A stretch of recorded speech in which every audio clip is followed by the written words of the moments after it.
નમસ્કાર વિદ્યાર્થી મિત્રો, અર્થ સ્કૂલમાં આપનું હાર્દિક સ્વાગત છે. આજે આપણે ધોરણ 8 વિષય હિન્દીનો અભ્યાસ કરીશું. ઓકે,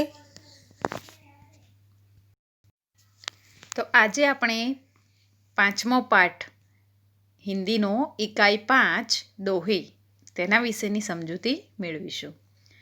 तो विद्यार्थी मित्रों, संतों की वाणी सभी भारतीय भाषाओं से मिलती है. हिंदी में भी अनेक संतों की रचनाएं आज भी लोकप्रिय है. तो इस पाठ में कबीर, रहीम और तुलसीदास जी के दोहे दिए गए हैं. तो ये जो सभी दोहे हैं वो एकदम सरल और शिक्षाप्रद है, यानी कि उनमें से हमें कुछ न कुछ सीखने को मिलता है.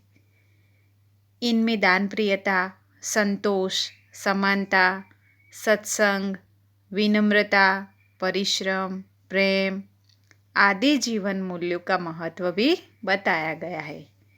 तो सबसे पहले हम कबीर जी के बारे में परिचय प्राप्त करेंगे.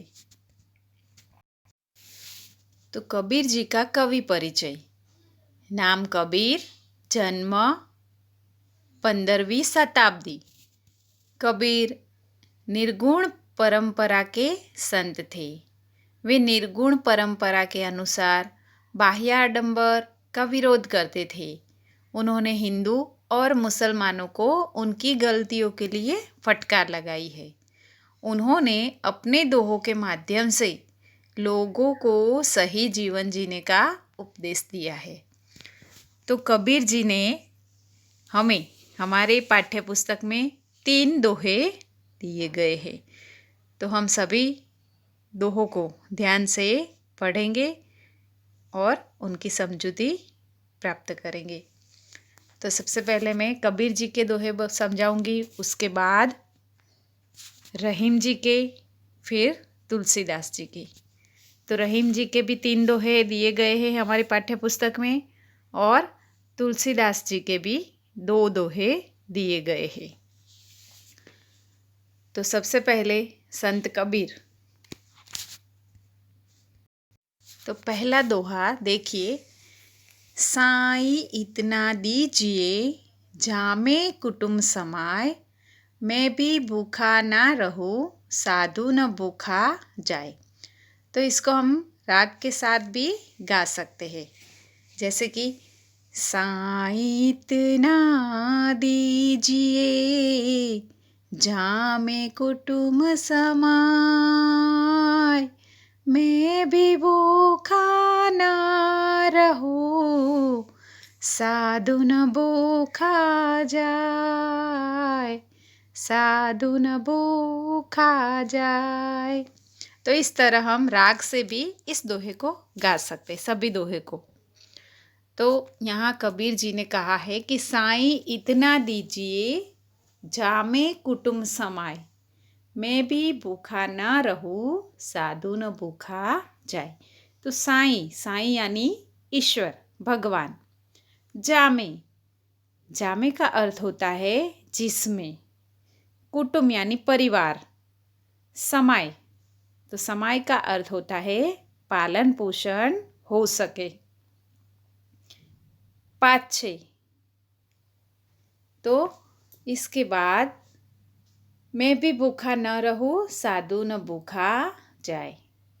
तो कबीर जी इस दोहे के द्वारा क्या कहते हैं वो मैं आपको समझाती हूँ. तो इस दोहे में यहाँ कबीर जी भगवान से प्रार्थना करते हैं कि हे भगवान, मुझे इतना ही धन दीजिए जिससे मेरे परिवार का पालन पोषण हो सके, यानी कि मेरे परिवार का लालन पालन हो सके. मैं कभी भी भूखा न रहूं और मेरे घर से कोई भी साधु यानी कोई भी व्यक्ति भूखा न जाए.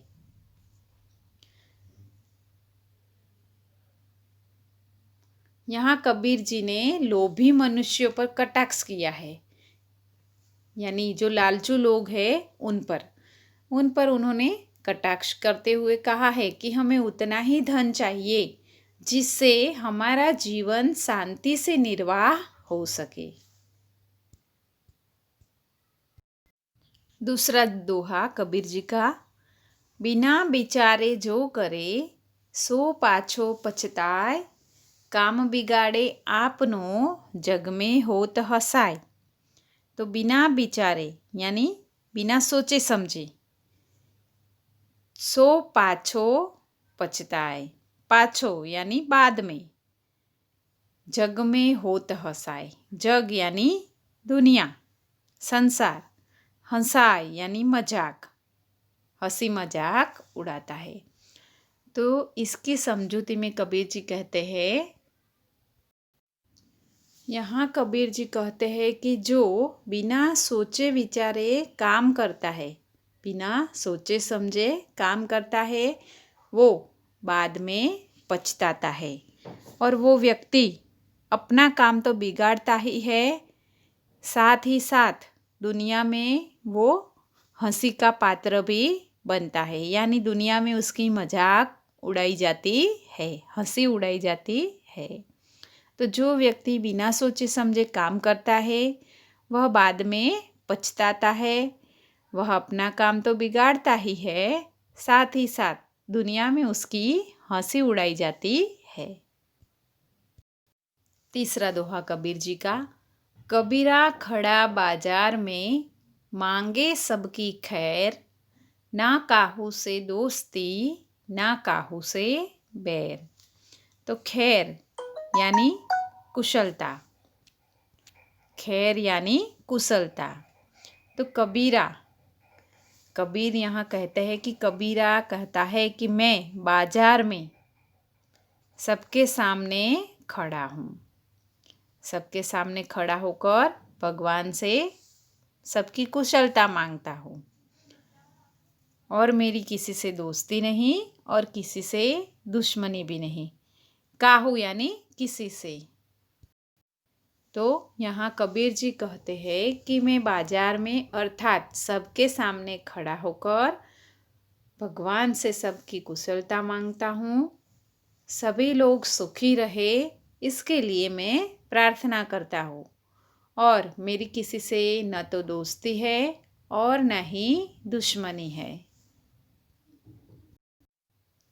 तो इस तरह हमने कबीर जी के तीनों दोहों को समझा। पहला था कि साईं इतना दीजिए जामे कुटुंब समाए, मैं भी भूखा ना रहो साधु न भूखा जाए।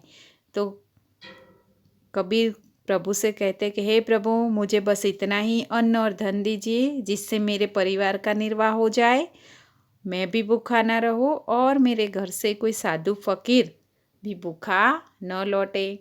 दूसरा दोहा था कबीर जी का कि बिना विचारे जो करे सो पाछो पछताए, काम बिगाड़े आपनो जग में होत हसाय। तो उसके बारे में कबीर जी ने कहा है कि जो व्यक्ति बिना सोचे समझे काम करता है वह बाद में पछताता है। वह अपना काम तो बिगाड़ता ही है, साथ ही दुनिया में उसकी मजाक उड़ाई जाती है। तीसरा दोहा हमने देखा कि कबीरा खड़ा बाजार में मांगे सबकी खैर, ना काहू से दोस्ती ना काहू से बैर। तो उसको समझाते हुए कबीर जी कहते हैं कि मैं बाजार में सबके सामने खड़ा होकर भगवान से सबकी कुशलता मांगता हूँ, मैं सबकी भलाई के लिए प्रार्थना करता हूँ। मेरी न तो किसी से दोस्ती है और न ही किसी से दुश्मनी है। तो इसके बाद हम रहीम जी के दोहों को समझेंगे। तो इसके पहले हम रहीम जी का परिचय प्राप्त करेंगे। तो उनका नाम अब्दुल रहीम खानम खाना था। तो उन्हें संक्षिप्त रूप से हम रहीम जी बुलाते थे। रहीम भी 15वीं शताब्दी के संत कवि थे। उन्होंने भी समाज को सही रास्ता दिखाते हुए बहुत ही अच्छे दोहों की रचना की है। वे बहुत ही अनुभवी और उदार संत थे। उनके दोहे सामान्य जन को जीवन के सही पहलू से परिचित करवाते हैं। जीवन मूल्यों का भंडार इनके दोहों में देखने को मिलता है। तो आइए हम भी रहीम जी के दोहों के बारे में पढ़ते हैं और उनको समझते हैं। तो हमारी पाठ्य पुस्तक में ऐसे 3 दोहे दिए गए हैं रहीम जी के। तो सबसे पहला हम देखते हैं।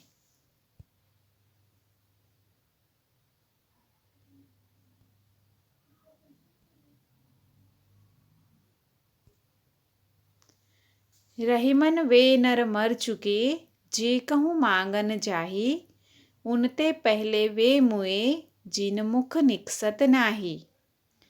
तो यहाँ कबीर जी कहते हैं रहीमन वे नर मर चुके। तो रहीम जी कहते हैं कि वे नर मर चुके। नर यानी मनुष्य, जे यानी जो, कहूँ यानी कहीं पर, जाही तो जाते हैं, उनते यानी उनसे, पहले यानी पहले, मुए यानी मर गए। तो समझते हैं उसका अर्थ। यहाँ रहीम जी कहते हैं कि वे लोग मरे हुए हैं जो कहीं मांगने जाते हैं, अर्थात जीवन में किसी के आगे हाथ फैलाने वाला मनुष्य जीवित होकर भी मृत है यानी मरा हुआ है। लेकिन उनसे पहले वे मनुष्य मर चुके हैं जो मांगने वालों को देने से इनकार कर देते हैं।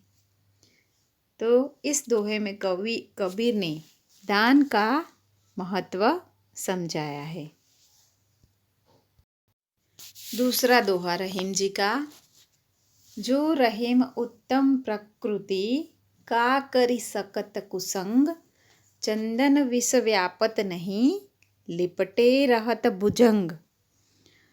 तो यहाँ प्रकृति यानी स्वभाव, उत्तम यानी श्रेष्ठ, अच्छा, का तो यहाँ का अर्थ होता है क्या, करी सकत यानी कर सकता है, कुसंग यानी बुरी संगति, चंदन विष व्यापत नहीं, विष यानी जहर, व्यापत यानी फैलता है, लिपटत रह भुजंग।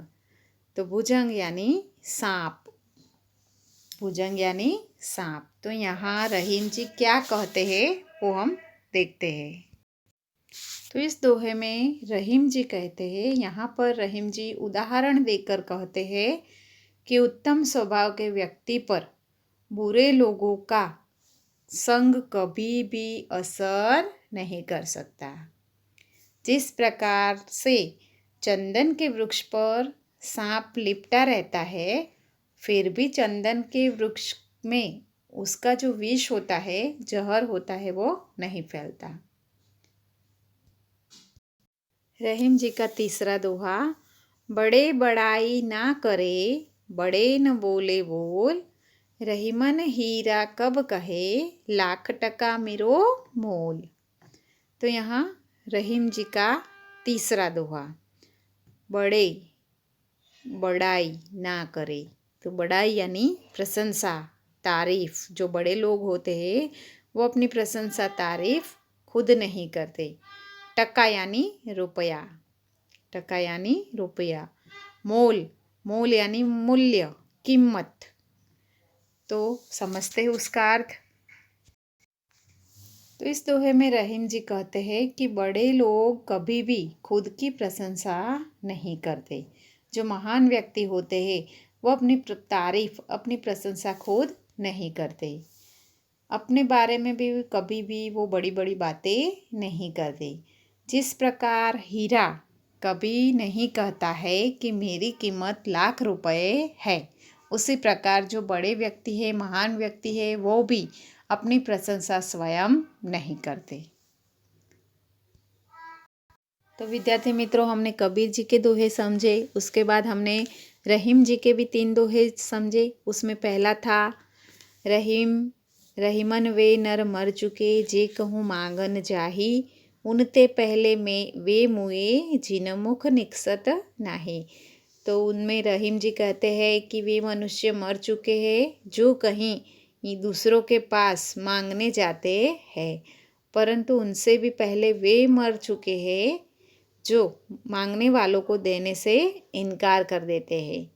दूसरे दोहे में हमने समझा, दूसरा दोहा था कि जो रहीम उत्तम प्रकृति का करी सकत कुसंग, चंदन विष व्यापत नहीं लिपटे रहत भुजंग। तो उसमें रहीम जी कहते हैं कि उत्तम स्वभाव के जो व्यक्ति होते हैं उन पर बुरे लोगों की संगति का कोई असर नहीं पड़ता। जिस तरह चंदन के वृक्ष पर सांप लिपटे रहते हैं, जहरीले सांप, फिर भी चंदन में उन सांपों का जहर नहीं फैलता, उस तरह जो बड़े व्यक्ति है उनके स्वभाव में भी कोई फर्क नहीं पड़ता। तीसरे दोहा था, उसमें रहीम जी ने कहा है, बड़े बड़ाई ना करे बड़े न बोले बोल, रहीमन हीरा कब कहे लाख टका मेरो मोल। तो रहीम जी कहते हैं कि बड़े लोग कभी भी अपने मुख से अपनी प्रशंसा नहीं करते। जो सचमुच बड़ा है वह कभी भी बड़े बोल नहीं बोलता और बड़ी बड़ी बातें भी नहीं करता। हीरा कभी नहीं कहता कि उसका मूल्य लाख रुपए है। तो कबीर और रहीम जी के बाद तीसरे हैं संत तुलसीदास। तो संत तुलसीदास के भी हमारी पाठ्य पुस्तक में 5वें इकाई में 2 दोहे दिए गए हैं, तो उनको भी हम समझेंगे। ओके, सबसे पहले तुलसी जी के बारे में समझते हैं, उनका परिचय प्राप्त करते हैं। तो संत तुलसीदास 16वीं शताब्दी के राम भक्त कवि थे। वे राम भक्ति संप्रदाय के सगुण परंपरा के संत कवि थे। उन्होंने विनय पत्रिका, रामचरितमानस जैसे प्रसिद्ध ग्रंथों की रचना की है। उनके दोहों में राम भक्ति के साथ साथ जीवन के महत्वपूर्ण पहलुओं के लिए भी मार्गदर्शन दिया गया है। उनके दोहों में जीवन मूल्यों का भंडार भरा हुआ है। तो देखते हैं हम उनके दोहे। तो तुलसीदास जी का पहला दोहा, आवत ही हर्षय नहीं नैनन नहीं स्नेह, तुलसी वहाँ न जाइए कंचन बरसे मेघ।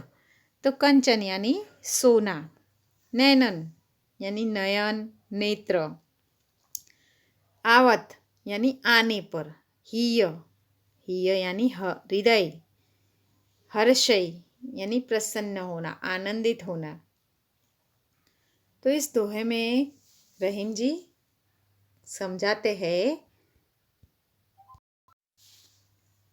यहाँ तुलसी जी कहते हैं कि हमें उस जगह, उस घर पे कभी भी नहीं जाना चाहिए जहाँ किसी के आने से हृदय में आनंद न हो और आँखों में प्रेम यानी कि स्नेह न हो, भले ही वहाँ पर सोने की बारिश हो रही हो।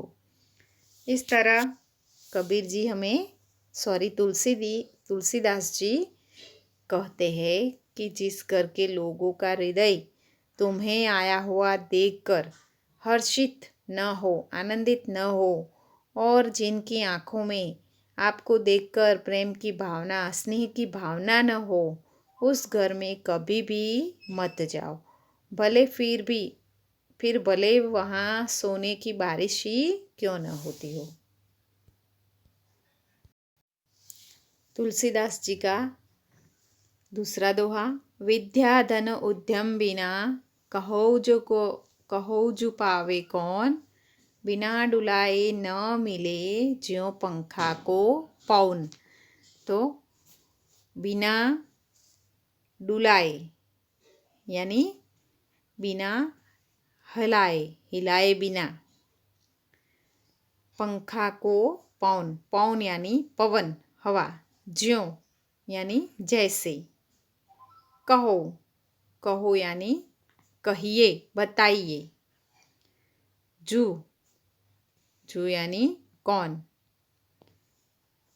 पावे कौन, पाता है, पावे यानी पाता है, कौन पाता है। तो इस दोहे के माध्यम से तुलसीदास ने विद्या का महत्व बताया है।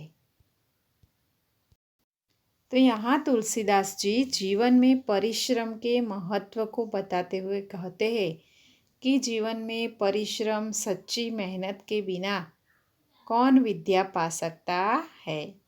विद्या प्राप्त करने के लिए हमें सख्त परिश्रम करना चाहिए। यानी कि जीवन में सच्ची मेहनत के बिना कोई कुछ भी प्राप्त कर सकता नहीं। जिस प्रकार हाथ से हिलाए बिना पंखा भी हवा नहीं देता, पवन नहीं देता। हमें गर्मी लगती है तो हमें पंखा हमारे हाथ में है लेकिन हम हाथ नहीं हिलाते तो हमें पंखा की हवा भी नहीं मिल सकती। इसके लिए हमें हाथ हिलाना पड़ता है, वो भी हाथ हिलाने की मेहनत करनी पड़ती है। इसलिए कबीर जी कहते हैं कि बिना परिश्रम किए विद्याधन किसने पाया है। और हाथ से हिलाए बिना तो पंखा भी हवा नहीं देता। तो इस तरह कबीर जी के 3 दोहे, रहीम जी के 3 दोहे और तुलसीदास जी के 2 दोहे मिलकर कुल 8 दोहे हमने समझ लिए हैं। आप ध्यान से वीडियो को 2-3 बार देखना, न समझ में आए तो रिपीट करके बार बार देखना और उन जो अर्थ है, भावार्थ है वो સમજના। ફરીથી વિદ્યાર્થી મિત્રો હું તમને ગુજરાતીમાં બધા જ દોહાઓનો ભાવાર્થ સમજાવું છું। તો સાईं इतना दीजिए जामे कुटुंब समाय, मैं भी भूखा ना रहूं साधु न भूखा जाय। તો અહીં કબીરજી કહે છે કે હે પ્રભુ, મને ફક્ત એટલું જ અન્ન અને ધન આપો જેથી મારા કુટુંબનો નિર્વાહ થઈ શકે, હું પણ ભૂખ્યો ન રહું અને કોઈ સાધુ ફકીર મારા દરવાજેથી ભૂખ્યો પાછો ન ફરે। बिना बिचारे जो करे सो पाछो पछताय, काम बिगाड़े आपनो जग में होत हसाय। तो एनो अर्थ ए थशे कि जे व्यक्ति विचार्या वगर काम करे छे ते पाछळथी पछताय छे, ते पोतानुं काम तो बगाड़े ज छे, साथे साथे दुनियामां तेनी मजाक पण उड़ावाय छे। त्रीजा दोहामां कबीर कहे छे कबीरा खड़ा बाजार में मांगे सबकी खैर, ना काहू से दोस्ती ना काहू से बैर। तो कबीरजी कहे छे कि हूँ बजारमां ऊभो ऊभो भगवान पासे सौनी कुशळता ઈચ્છું છું, સૌની ભલાઈ માટે હું પ્રાર્થના કરું છું। મારે કોઈની સાથે મિત્રતા નથી કે કોઈની સાથે મારે શત્રુતા પણ નથી। ત્યાર પછી રહીમના 3 દોહાને જોઈએ આપણે। તો એમાં રહીમન વે નર મર ચૂકે, જે કહું માંગન જાહી, ઉનતે પહેલે વે મુએ જીનમુખ નિક્ષત નાહી। તો અહીં રહીમજી કહે છે કે જે બીજા પાસે માંગવા જાય છે તે માણસો મરેલા છે, પરંતુ તેમનાથી એ પહેલાં તો એ લોકો મૃત્યુ પામેલા છે કે જેઓ માંગવા આવનારને આપવાની ના પાડે છે। બીજો દોહો, જો રહીમ ઉત્તમ પ્રકૃતિ કા કરી सकत कुसंग, चंदन विष व्यापत नहीं लिपटे रहत भुजंग। तो અહીં રહીમજી કહે છે કે ઉત્તમ સ્વભાવની વ્યક્તિ પર ખરાબ માણસોની સોબતની અસર પડતી નથી। ચંદનના વૃક્ષો પર સાપ વીંટળાયેલો રહે છે, છતાં પણ ચંદનમાં તેનું ઝેર એ સાપોનું ઝેર ફેલાતું નથી। ત્રીજો દોહો, બડે બડાઈ ના કરે બડે ન બોલે બોલ, રહીમન હીરા કબ કહે લાખ ટકા મેરો મોલ। તો અહીં રહીમજી કહે છે કે મોટા જે માણસો છે કદી પોતે પોતાના મુખેથી પોતાની પ્રશંસા કરતા નથી। જેઓ ખરેખર મોટા છે તેઓ કદી મોટાઈના બોલ બોલતા નથી। હીરો ક્યારેય કહેતો નથી કે તેનું મૂલ્ય લાખ રૂપિયા છે। હવે ત્રીજો જે દોહો છે તુલસીદાસના 2 દોહા છે તે સમજીએ। તુલસીદાસજી आवत हे हर सय नहीं, नैनन नहीं सने, तुलसी वहाँ न जाइए कंचन वर्षे में। तो અહીં તુલસીદાસજી કહે છે કે તમને આવેલા જોઈને જે ઘરના લોકોના હૃદયમાં આનંદ ન થાય અને જેમની આંખોમાં સ્નેહની ભાવના ન ઝળકે તેના ઘરે કદી જશો નહીં, પછી ભલે ને ત્યાં સોનાનો વરસાદ વરસતો હોય. બીજો દોહો, તો બીજા દોહામાં તુલસીદાસજી કહે છે, વિદ્યા ધન ઉદ્યમ બિના કહઉ જો પાવે કોન, બિના ડુલાએ ન મિલે જ્યો પંખા કો પૌન. પરિશ્રમ કર્યા વિના વિદ્યારૂપી ધન કોણ પ્રાપ્ત કરી શકે છે? હાથ હલાવ્યા વગર તો પંખો પણ હવા આપતો નથી. એટલે કે હાથ હલાવ્યા વગર તો પંખાની હવા પણ મળતી નથી. તો આ રીતે 8 દોહાને આપણે સમજ્યા. હવે ખબર પડી ગઈ ને તમને? બરાબર? ઓકે. તો હવે આપણે એના સ્વાધ્યાય વિશે સમજીશું. तो स्वाध्याय में दिए गए 5 प्रश्न मैं आपको समझाती हूँ कि कबीर, पहला जो प्रश्न है, प्रश्न नंबर 1, प्रश्नों के उत्तर लिखिए. उसमें प्रश्न नंबर 1, कबीर साईं से कितना मांगते हैं?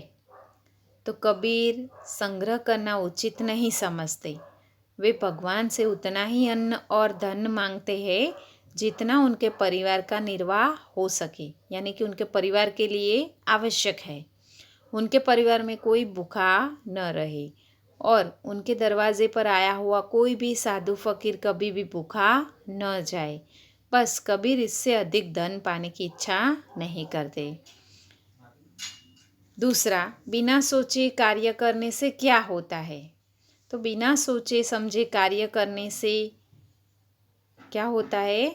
कार्य बिगड़ जाता है. यानी कि सोच समझकर कार्य करना ही बुद्धिमानी है.